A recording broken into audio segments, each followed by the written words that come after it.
Estás escuchando Milenio 3 por Aluca Nanica. 3 y 6, 24 grados. Buenas madrugadas. Charlie y Carlos Nicolás en la nave del misterio. Buenas madrugadas, compañero. El saludo de la confraternidad cósmica de los milenarios. Carmen Porter, buenas madrugadas. Buenas madrugadas, Iker. Hoy doblete.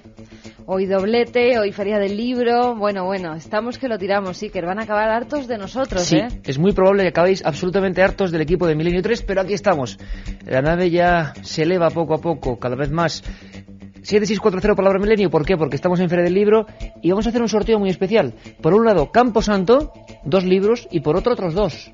La Iglesia y sus demonios, Carmen Porter. Ya que estamos...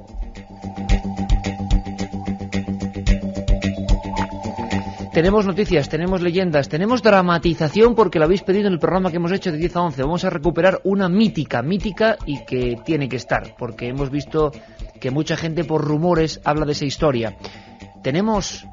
Por supuesto, noticias de actualidad, han pasado muchas cosas. Y tenemos, vuelve hoy, La Voz de las Sombras.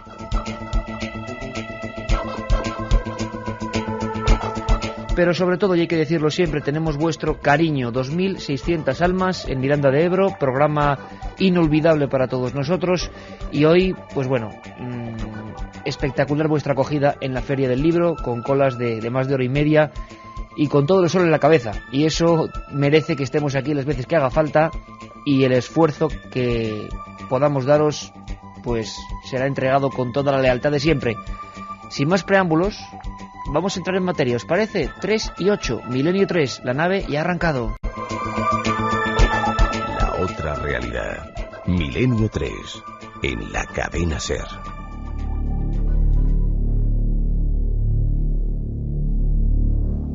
Primera noticia de actualidad, Carmen, importante. Decías tú que no habíamos dicho 7640 palabra milenio, ¿sí o no? Pues no lo habíamos dicho y sorteamos esos 4 libros. Estamos que lo tiramos, solo cansados, pero que lo tiramos. Hasta la próxima semana. El último día de la Feria del Libro, que le está preguntando a la gente ya, es el sábado por la tarde. El sábado por la tarde, sábado día 11 por la tarde. A partir de las 6 de la tarde más o menos estaremos 6:30. A los que no habéis podido ir en estos días, pues firmando los libros, charlando con vosotros, lo que queráis. Si os queréis acercar para vernos, pues allí estaremos. A ver si hace menos calor. Y líneas abiertas, Iker, 7640, palabra clave milenio, espacio y como siempre lo que queráis. Por cierto, vamos a ir con la dramatización del cadáver de Boisaca, ¿eh? Todos preparados porque se ve que la última vez la emitimos hace más o menos un año y claro, mucha gente ha hablado de sus amigos de El extraño caminante. Antes de nada, Carmen, por favor, una noticia que me ha dejado perplejo porque teníamos noticias semejantes, informaciones parecidas en otros puntos de Europa, pero creo que aquí hace mucho tiempo, sí recuerdo algo en Málaga y en Vizcaya, en la zona de Balmaseda, que precisamente ayer estábamos por ese sitio. Vecinos de Banastas, en Aragón, en Huesca, denuncian haber visto un felino misterioso de gran tamaño. 3 vecinos de la población de Banastas, en Huesca, han denunciado que hace 2 semanas vieron en un barranco cercano un felino de grandes dimensiones que merodeaba por las inmediaciones de una charca y que huyó con gran rapidez al percatarse de su presencia. Ángel García, alcalde de esta localidad, remitió un escrito a la Comandancia de la Guardia Civil de Huesca para alertar de la situación ante el riesgo que supone para los vecinos la presencia de un animal de estas características. Joaquín García, una de las personas que lo han visto, asegura que se trata de un gran felino, como un león o un puma, de gran zancada y envergadura, y que lleva unos 5 meses merodeando por la zona. Por su parte, Arturo Notiboli, jefe de Seprona, ha indicado que se han batido barrancos, carrascales y zonas de agua donde el animal hubiera podido acudir, pero de momento no se ha encontrado ni siquiera una huella. Esto nos recuerda noticias, como decíamos, en Australia, en Inglaterra y en España, en esos puntos. Bueno, pues 7640, si hay cualquier amigo de esa zona de Huesca que conoce la noticia, que ha visto lo que está pasando, pues nos podría contar un poco cómo palpita esa zona de España en este momento. Quizás sea alguna bestia que se ha extraviado de un circo, de algún espectáculo, pero la mayoría de veces, por lo menos según los testimonios, que era gente que no mentía, desde luego hablaban de un puma, algo más pequeño que un tigre, por ejemplo, pero cuidado, peligrosísimo, y más si se encuentra solo, si se encuentra acorralado en un entorno que no conoce. Grandes felinos están generando leyendas urbanas, están generando una historia que mucha gente piensa que son invenciones, pero no, puede que sea realidad. Sería bonito saber qué pasa con toda esta historia, como sería bonito saber qué ha ocurrido con muchas historias de desaparecidos. Los desaparecidos siguen siendo un tema casi tabú. Hoy Carmen me ha puesto a mí los pelos de punta cuando tenía un mazo de fotografías antiguas y me confesaba que desde hace muchos años nos interesa ese tema y que las fotos en muchas ocasiones siguen siendo las mismas. Son los mismos chicos, las mismas chicas, los mismos señores y señoras, los mismos críos que siguen mirándonos desde ese otro lado del negativo fotográfico y que siguen diciendo que no hay que dejar de informar sobre este asunto, que es muy doloroso para las familias. No puede haber nada más terrible que la desaparición, la incertidumbre, no saber dónde está un ser querido. Muchos de ellos son ya parte del misterio. Yo me acordaba, Carmen, de un caso, precisamente lo decía en La Escala, de un agricultor cuya desaparición coincidió con otro caso extraño de luces de supuestos humanoides. Me impactó muchísimo allí con los Mossos de Escuadra y con los empleados, digamos, de la vigilancia de una zona rural. Pues me contaban cómo ese hombre, una noche cualquiera, bueno, atardeciendo, ni siquiera de noche, coge su mobilete de 50 centímetros cúbicos, avanza por un camino de tierra, deja los aperos de labranza y la puerta abierta, el dinero, todo, dice que va al surtidor de gasolina y no ha aparecido ni él, ni ha aparecido la moto, que tenía apenas la gasolina en el depósito de 50 centímetros cúbicos, o sea, mínimo, para llegar a la gasolinera, y la huella se paraba en la mitad de la carretera. Han pasado 8 años. Te recuerdo también al caso de un niño que va hacia el pozo, iba dejando sus huellas en la nieve porque estaba muy nevado y de repente desaparece, oyen un grito y Me suena la historia de un niño que vamos a recordar, Oliver Larch. Esa historia parece leyenda, pero también pudo ser perfectamente real. Por lo menos vienen muchísimos documentos y libros como algo absolutamente certero. Nos lo cuenta Carlos Barroso. Solo 28 huellas y el cubo de metal que Oliver Larch, de 11 años, había dejado sobre la nieve. Todo el pueblo de South Bend, en Indiana, lo buscó durante la noche del 24 de diciembre de 1890.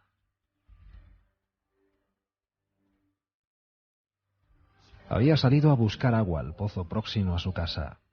Poco después, su familia escuchó gritos, aullidos desgarradores que se alejaban hacia el cielo encapotado. ¡Socorro! ¡Auxilio! La investigación policial dura más de 10 años. En la nieve fresca no había nada extraño, nadie se había aproximado. Oliver, sencillamente, había sido absorbido por la nada.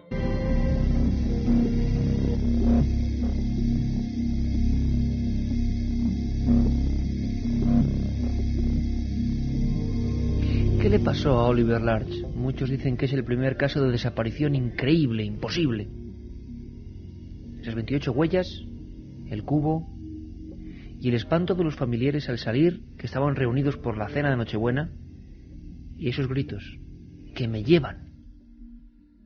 Y cada vez las nubes más brumosas, más negras, y la voz poco a poco, más lejos hasta desaparecer. Cuentan que el expediente estuvo abierto 59 años.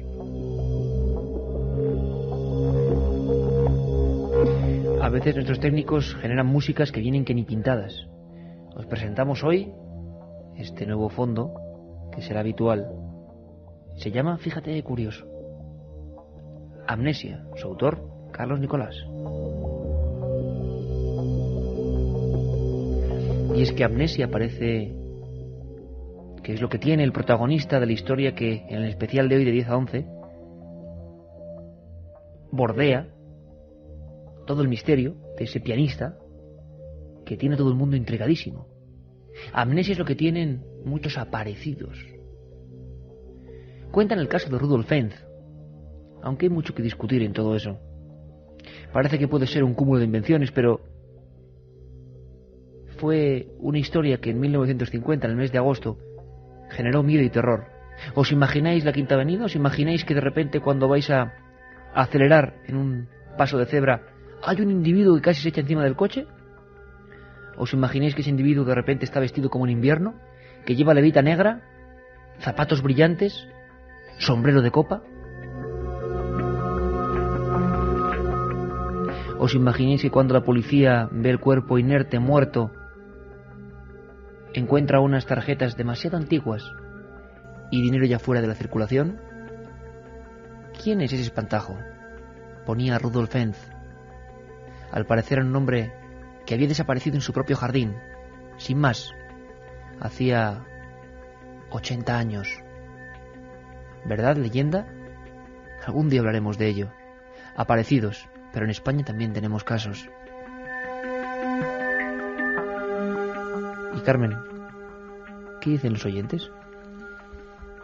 Pues nos dicen cosas, algunas de ellas tristes, como Carlos desde Zaragoza, que tiene a su abuelo desaparecido hace 60 años y no se sabe nada de él. ¿Y en qué circunstancias? Pues simplemente el mensaje es: mi abuela ha desaparecido Bueno. hace 60 años y no se sabe nada. Claro, hay tantos casos que se olvidaron, madre mía. Es terrible, es terrible. Eso hay que reconocer que uno no se puede poner en esa situación hasta que no le ocurre. De nuestra parte, de la nave del misterio, un abrazo muy fuerte a toda la gente que tiene a familiares desaparecidos y que sepan que siempre que podamos, de vez en cuando, volveremos a dar direcciones, páginas de ayuda, porque para eso estamos.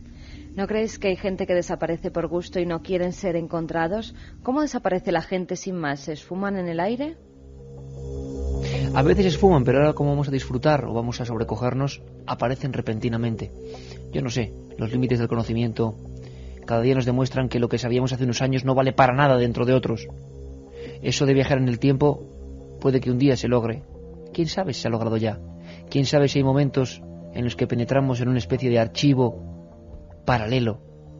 ¿Quién sabe si hay gente que ha corrido por esos bucles y ha aparecido de nuevo? Yo no lo sé.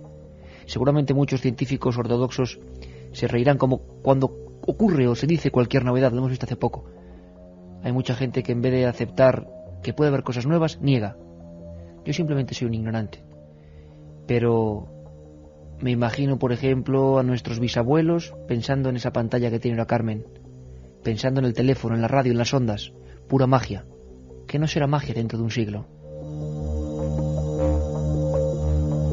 Mira, más noticias de ese felino extraño. En Nalda, La Rioja, también dicen haber visto un felino cerca del río Iregua. Hoy os han llegado noticias, nos preguntan. Pues no, de La Rioja no pues, nos pero lo habían apuntamos llegado. aquí ahora mismo, Alda, La Rioja. Y por favor, si más amigos tienen información, para eso estamos. Mira, un amigo de Zaragoza que nos dice que tenemos que hacer un programa allí porque hay muchos misterios en esta tierra, cosa que es cierta, y el felino ha sembrado el pánico en la zona. Tengo familia allí. Pues interesantísimo. Por favor, tenemos el teléfono, podemos seguir esa conexión, esa investigación. Que los compañeros que sepan algo, por favor, acudan a las fuentes periodísticas, pregunten. Os necesitamos. Si realmente ese felino existe, y será un felino, por supuesto, absolutamente físico, pero desde luego terrible también de encontrarse con él, hay que intentar saber por qué está ahí. ¿Qué ha ocurrido con él? ¿Por qué se encuentra en un lugar donde no debería estar? Mucha gente que nos pide que vayamos a sus provincias, a sus ciudades, como Xabor, que nos dice: Iker, soy un gallego con ganas, al igual que un inmenso número de tus seguidores, que vengas a una tierra tan mágica y olvidada como Galicia, Llano, en Lugo. Bueno, hemos estado 2 veces en La Galicia, Coruña. en La Coruña, y creo que volvemos. Así que todos los amigos de Galicia, venga, hagamos una peregrinación a La Coruña. Pero es que No hay que olvidar tampoco las otras provincias Por supuesto gallegas, que no. en cuanto nos pidan que vayamos a cualquier sitio, que la emisora de la cadena SER nos pida que vayamos, nosotros estamos encantados de encontrarnos con todos vosotros. Pero o sea, que hay animar que a vuestras pedirlo. emisoras. Claro, hay que pedirlo a cada emisora de la cadena SER. Por cierto, hablamos de La Coruña. Carmen, dime. Diego, de Pontevedra, que nos dice que tenía ganas de escuchar esa dramatización, que se la había perdido. A ver cuándo vamos a ¿Ah, Ponte, sí? nos dice. Bueno, 5 de mayo, 1988. Un tren. Un individuo que aparece en las vías. Es una dramatización. La investigación yo la llevé en mi primer libro, precisamente, con unas fotos espantosas. Muchas de ellas, por cierto, eso no lo sabe la gente, no las he publicado. Junto a Lorenzo Fernández pude reproducir lo que era el archivo policial, fotografiarlo, y están en mi poder esas fotos. Son terribles. Y bueno, las verán quizá en Coruña, quién sabe, Carmen, quién sabe, cuando vayamos por allí. Es un caso espantoso, que yo dramaticé y que incluso me permití sugerir en él algunas posibilidades. ¿Queréis embarcaros en ese viaje? El tren iba casi vacío, pero nos ponemos todos los amigos de Milenio en ese tren atravesando la bruma junto a un cementerio, junto a un camposanto en Galicia. Vamos girando la curva y vemos que hay un individuo en mitad de las vías. Equipo de producción de la cadena SER. Aquí a las 3:22, el caminante de Boissaca.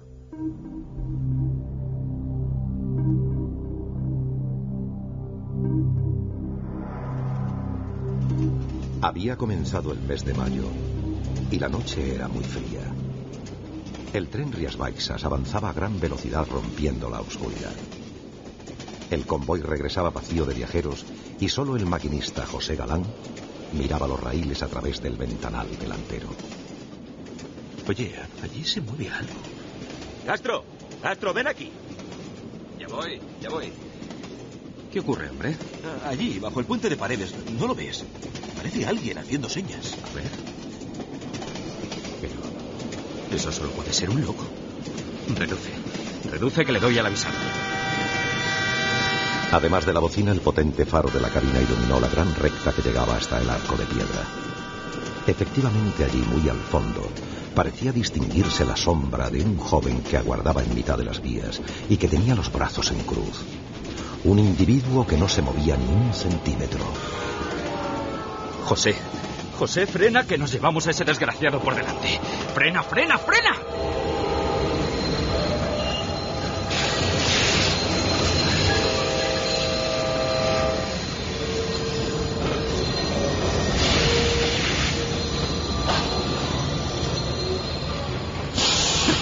Válgame Dios, si estaba aquí mismo. Pero tú lo has visto como yo. Lo has visto con tus ojos, ¿no? Sí, claro que lo he visto. No ha sido una alucinación. Era como un niño. Estaba aquí mismo. Cielo santo. Mira, voy a coger la linterna y voy a bajar a echar un vistazo. No, Castro, no, ni se te ocurra. Allí atrás no puede haber nadie. Anda, vámonos de aquí. Vámonos, que presiento algo malo. Tranquilo. Igual es que se ha echado encima del tren y No. Este tío se ha esfumado antes de llegar. Y lo sabes como yo. Estaba en el centro de los raíles, en el centro mismo. Lo estábamos enfocando. Dios mío, se ha borrado delante de mis ojos. José, calma, por favor, calma. Tenemos que dar parte, sea lo que sea. Dios mío. ¿Central Renfe Galicia? Sí, diga. Somos del Rías Baixas, ¿me escucha? Sí, le escucho. Miren, resulta que hemos visto un presunto suicida a la altura del kilómetro 8 que... ¿Qué? Oiga, ¿qué dice? Oiga. Pero ¿con quién estoy hablando? ¿Qué pasa, Castro? ¿Qué pasa? No sé. ¡Demonio! Es como una interferencia que se cuela. Escucha. Oiga, ¿quién es usted? Oiga, esto no se corta. Voy a llamar ahora mismo a la policía ferroviaria. ¡Identifíquese! Sí. En la ventana. ¡Cielo santo! Dios mío, ¿qué es eso? ¡Dios mío!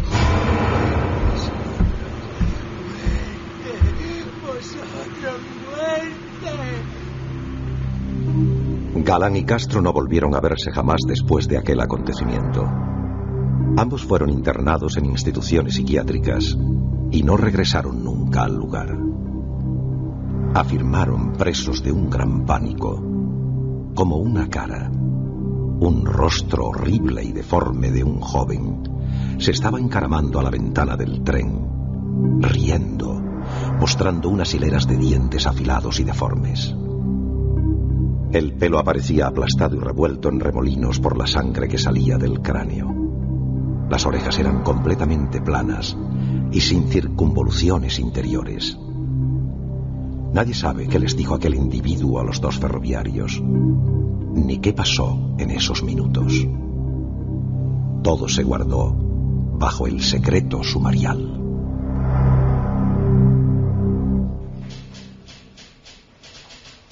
Ocho años después, un guardia civil se interesó por el asunto al encontrar unas fotografías en la sección de cadáveres sin identificar de la provincia. Sí, estos son. El expediente, como ve, ocupó unos 600 folios. Mire estas fotos. Fue un caso sin solución. Nadie reclamó el cadáver. Seguramente se trataba de un suicida. El cadáver de un joven que no existe. Le seré franco, doctora. Algo no me encaja en estas declaraciones. ¿Usted asistió a la autopsia del atropellado? No, recuerdo que aquella noche llegó el cuerpo en una bolsa y que vinieron 3 militares a practicarla. Estaba partido en 2. Era un caso muy complicado, quizá no se fiaban de mí, pero la verdad es que no se me permitió el paso. Estas imágenes son tan extrañas. ¿No se trataría de un niño salvaje? Esta mueca de dolor, estos dientes, ¿son todos incisivos? Efectivamente, una dentición completamente anómala. Se hizo un rastreo en profundidad, encabezado por el capitán de la policía científica, Gregorio Nozal, ¿lo recuerda? Descubrió que en esa recta hubo hace muchos años otras muertes misteriosas. Pero luego se retiró de la investigación. Y por cierto, mire esto. ¿Esas son las monedas que llevaba el cadáver? Sí, pero obsérvelas. El guardia civil quedó estupefacto. Aquel dinero ya no estaba en circulación desde hacía mucho tiempo.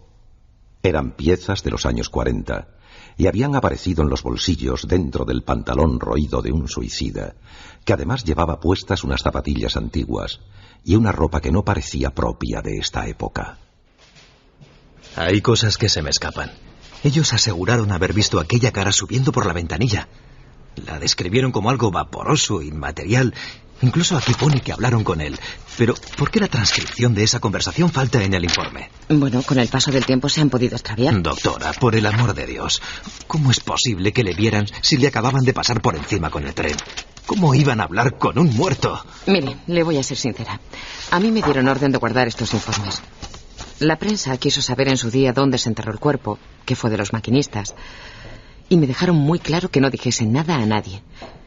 Solo recuerdo que una noche lo llevaron al cementerio y lo enterraron en la tumba 7621.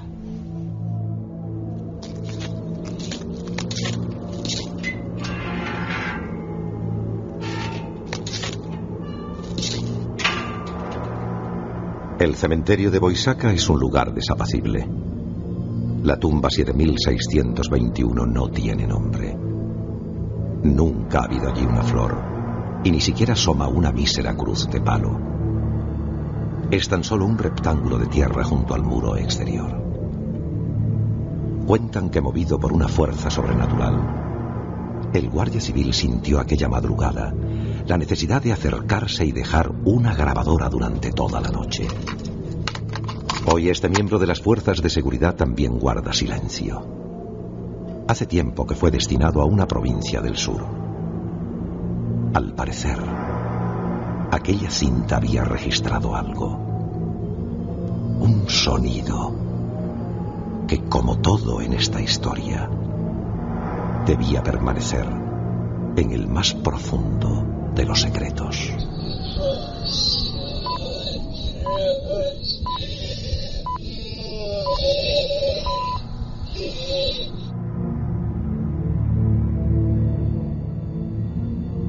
Un viaje en busca del misterio. Milenio 3, en la SER.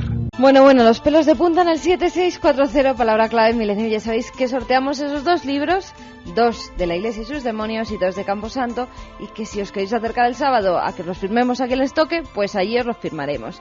Vamos con lo que les parece a nuestros oyentes la dramatización.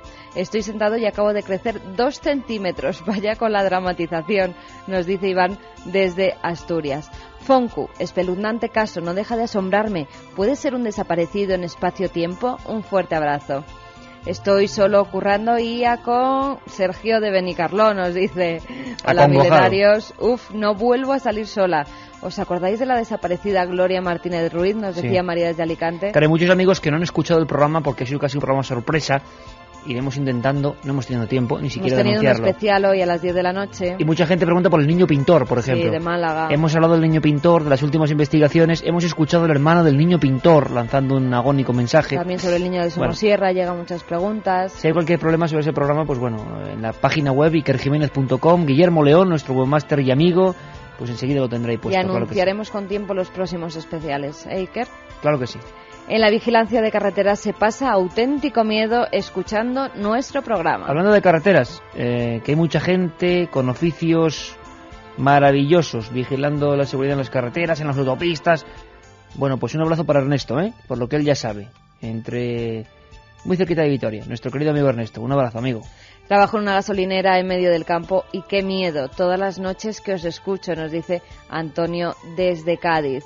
Santi de Coruña, un amigo perdió a su abuela y no sirvió de nada todo lo que removimos para encontrarla. Si a mí me influyó, imaginaros a mi amigo. Oye, Carmen, vamos rápidamente, antes de pasar a la voz de las sombras, con, no sé, el titular me ha dejado impactado. Más noticias. Ya sabéis que el misterio lo es todo, también la historia. Encuentran momias de más de 6.000 años de antigüedad en una zona, la más seca del mundo. Yo creo que estamos hablando del récord casi, ¿no? La semana pasada fueron halladas en Arica, Chile, 50 momias que podrían tener unos 6.000 años de antigüedad. Según los expertos, pertenecen a la cultura chinchorro y son consideradas como las más antiguas del mundo. Las primeras momias fueron encontradas el año pasado, cuando el dueño del terreno comenzó a realizar excavaciones para construir un edificio.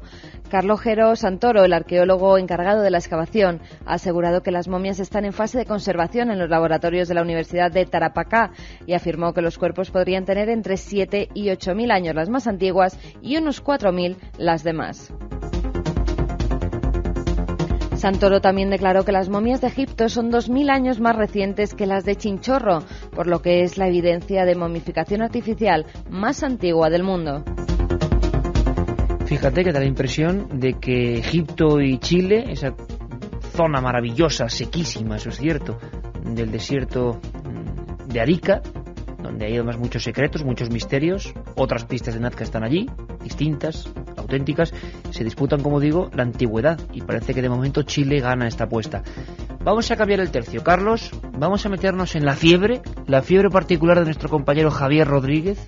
Aquí tenemos la suerte de que nuestros técnicos son creadores de músicas y espacios, y Javier Rodríguez hizo esto, yo creo que con unos 43 grados de fiebre, más o menos, o 45, estaba ya al margen de la realidad, y lo hizo para esta sección, que queremos llamar, que hemos llamado, a pesar de su descanso, la voz de las sombras.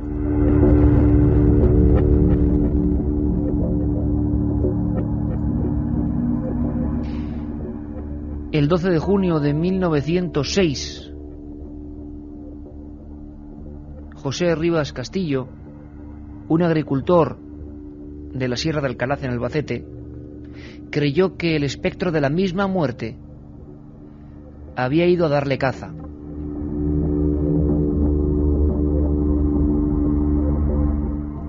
Una zona rocosa, inhóspita, pelada. Un hombre que huye porque alguien le persigue. Noche cerrada, se escuchan los lobos al final en los riscos. Es una silueta embozada en una especie de manta harapienta. En su mano temblorosa una hoz oxidada. Y se escucha su risa, parece la risa del diablo.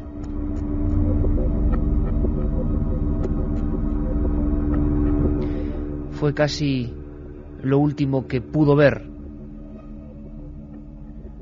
Una daga de metal, el pico de ese instrumento del campo, se clavó inmediatamente en la nuca. Le alcanzó. Un pastor observó esta escena aterrorizado. Él ya sospechaba sobre la identidad del asesino.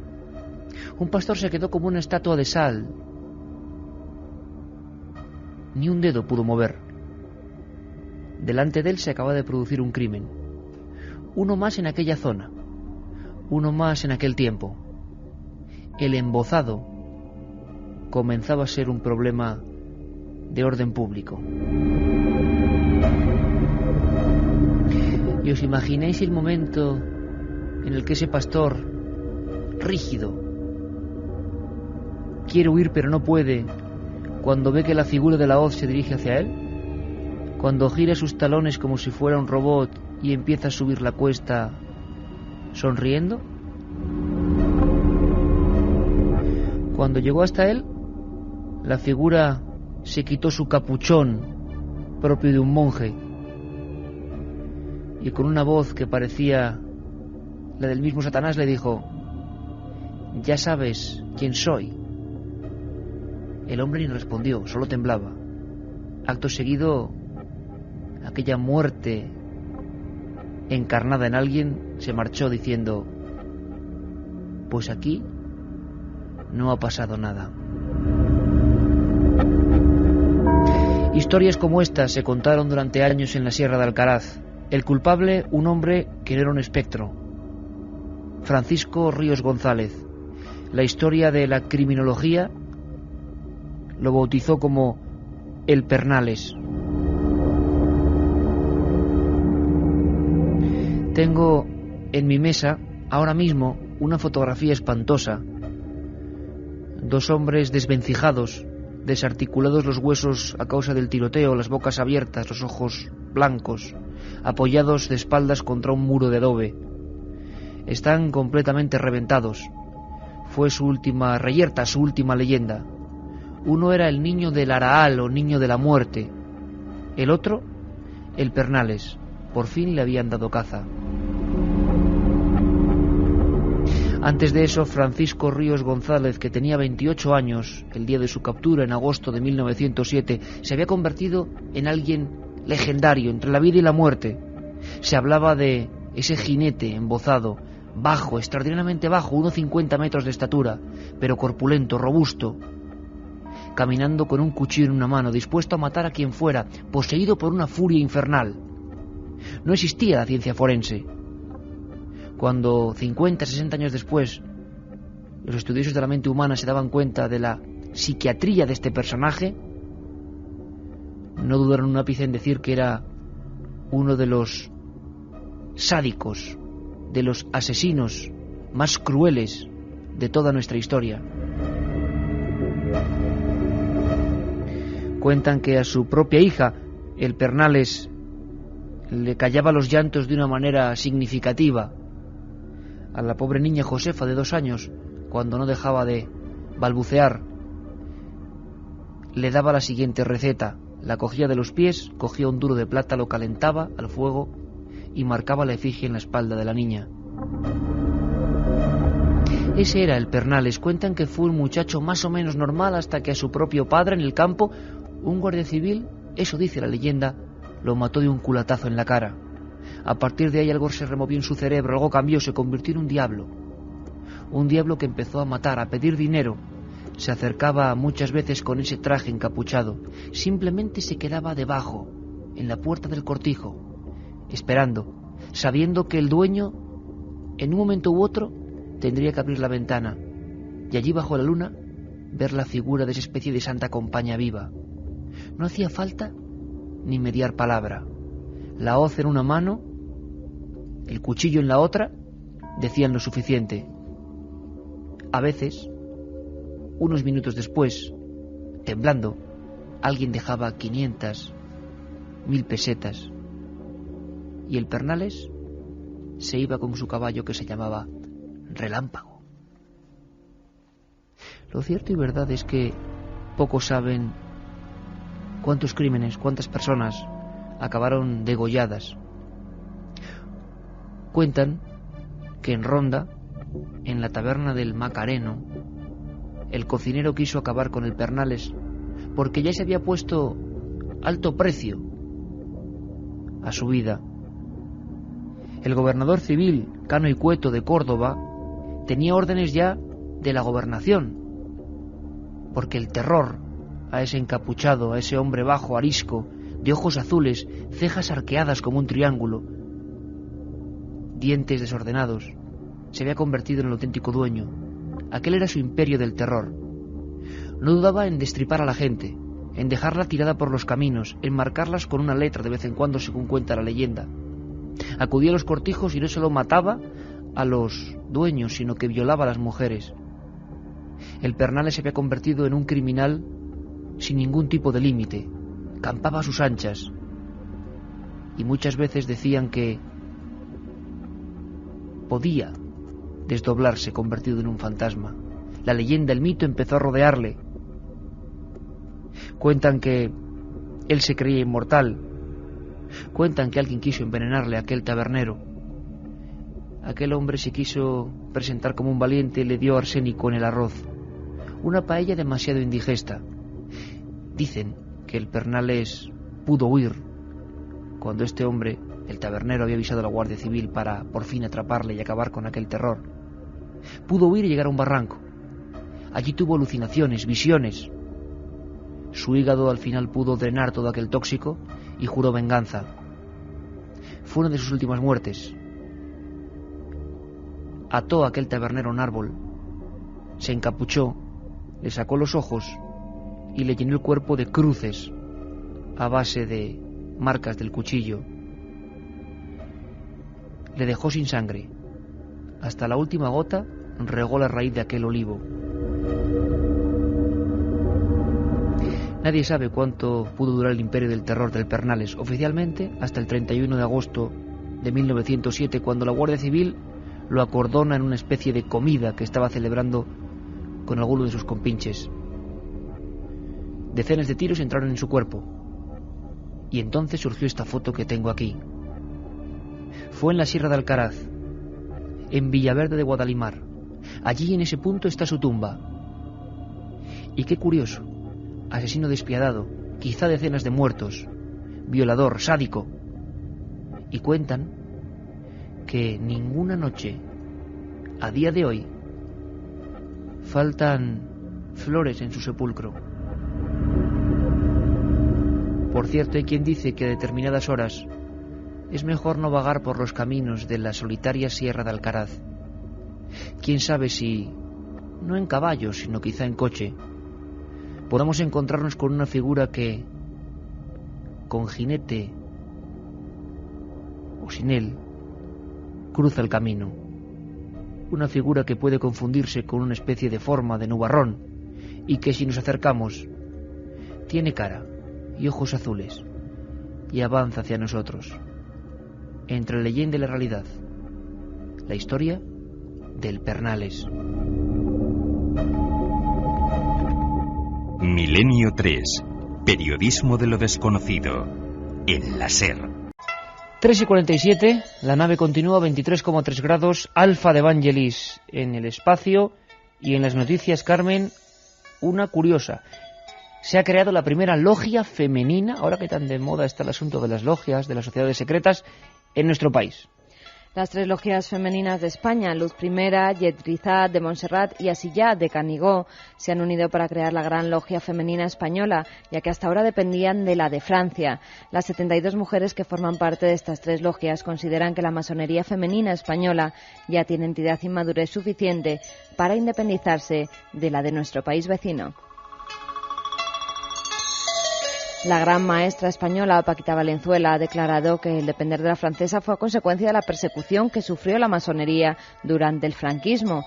También ha asegurado que los masones renacieron en los años 80 y es una gran desconocida estas logias para la población, que teme lo que desconoce y que aún muchas de las mujeres masonas esconden su condición porque gente cree que se trata de una secta. Pero lo que defienden estos grupos, según la gran maestra, son valores como la honestidad, la seriedad, la tolerancia o el respeto. Para entrar en una de estas logias es necesario mostrar eso, honestidad y un auténtico interés por crecer como persona y por trabajar por el perfeccionamiento espiritual, moral y material de la humanidad. Fiel a los principios fundadores de la francmasonería universal, la Gran Logia Femenina Española hace suya la divisa de igualdad, fraternidad, tolerancia y laicidad. No sabía yo que se llamase Gran Maestra, Carmen. Yo pensaba que era Gran Maestre o... Claro, Gran Maestre es el Gran Maestre. Gran Maestra tiene que ser. Curiosísimo. Nunca se acuesta uno sin saber una cosa más. Lo que yo no sé si querrán saber nuestros oyentes es la parte de la leyenda urbana, que se ha convertido sin duda en una de las más populares. Pocas veces hacemos que coincidan leyenda y voz de las sombras porque ya es demasiado. Y hoy, con dramatización, voz de las sombras y leyenda, creo que os lleváis el repóquer. Pero bueno, ¿todo preparado, Carlos? Vamos con nuestra leyenda urbana, que va, Carmen, de... Según nos la mandaba Sole, que es la persona que nos la ha enviado, nos ponía leyenda urbana Las Gemelas.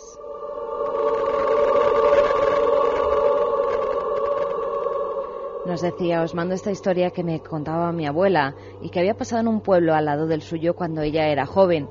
Aquí, en una pequeña población de Extremadura, dicen que es cierta.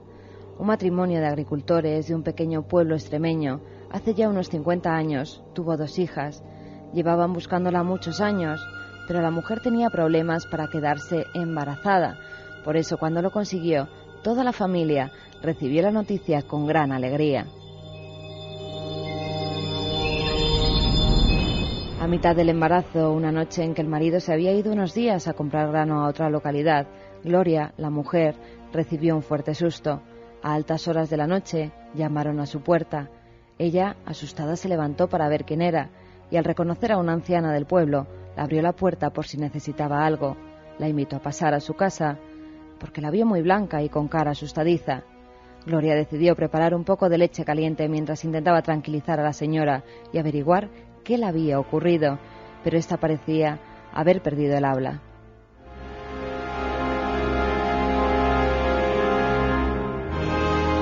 Cuando se disponía a servir las tazas, a su espalda oyó la voz de una mujer, esa mujer, la anciana, que la decía: «Tus hijas pagarán el daño que tu padre me hizo en vida».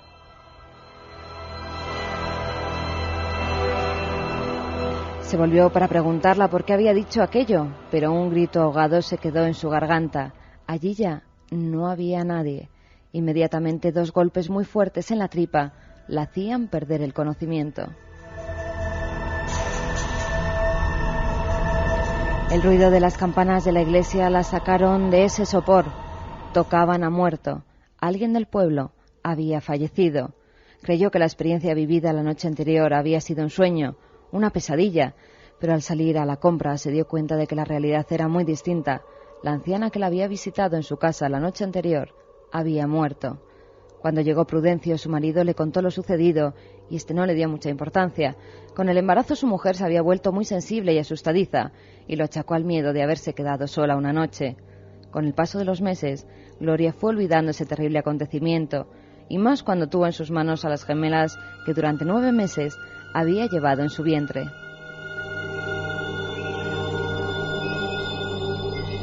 La madre desde el primer momento se dio cuenta de que las 2 gemelas no se parecían en nada. Físicamente eran completamente distintas. Una rubia con ojos azules, muy guapa, casi angelical. La otra morena, con ojos oscuros, rabiosa, llorona. Pasaron los años y la diferencia de carácter entre ellas se hizo más notoria. Sandra, la morena, era temida en el pueblo. Mataba todo animal que se cruzaba en su camino. Pegaba a todos los niños. Hacía caer a los ancianos. Odiaba con toda su alma a su hermana. Lo que hacía, lo que decía, su belleza. En el pueblo decían que era el mismo demonio encarnado en una niña. Su hermana Laura era todo lo contrario, ayudaba a todo aquel que lo necesitaba, era cariñosa con todo el mundo y nunca daba problemas a sus padres. Una noche en que ambas hermanas se quedaron en la casa mientras sus padres cosechaban, Sandra se volvió loca, perdió la cabeza, cogió el hacha que su padre utilizaba para cortar la leña y asesinó a su gemela. Después, poco a poco, fue cortándola en pedazos. En un momento de lucidez y consciente de lo que había hecho, cogió una gruesa soga y se ahorcó en una de las vigas. Cuando sus padres regresaron, no se podían creer la escena que se encontraron.